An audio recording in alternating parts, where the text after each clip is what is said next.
జనతా కాంగ్రెస్ కానీ, ఇండియా ప్రజా కాంగ్రెస్ కానీ, ప్రజా రామరాజ్యం కానీ, సోషల్ కూటమి కానీ, థర్డ్ ఫ్రంట్ కానీ శంకరావం పూరించాం, యుద్ధంలోకి సన్నాహమయ్యాం.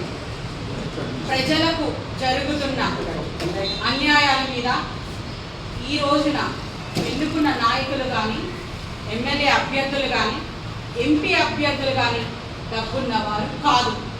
సగటు సామాన్యుడు బడుగు జీవుడా అంటూ నడుస్తున్న వ్యక్తుల్నే నాయకులుగా ఎన్నుకున్నాం. ఆ నాయకుల్నే అస్త్రాలుగా ఉపయోగిస్తున్నాం. ఇక అటు అటు తెలుగుదేశం కానీ, ఇటు కాంగ్రెస్ కానీ, ఇటు వైఎస్ఆర్సీపీ కానీ ప్రజల కోసం ఏం చేశారు? ప్రజలలో మోసం చేయడం తప్ప ప్రజలకి మాయ మాటలు చెప్పి మసిపూసి మారడకాయ చేశారు 5 సంవత్సరాలు.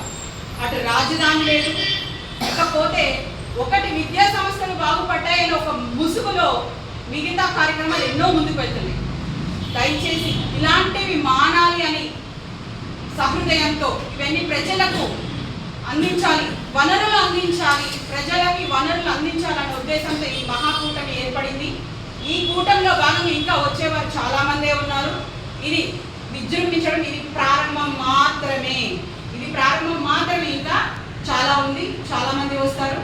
ఇక యుద్ధానికి సన్నాహ పేరి శంకరావం పూరించడం జరిగింది. ఇక యుద్ధంలోనే మనం చూస్తున్నాం. Thank you.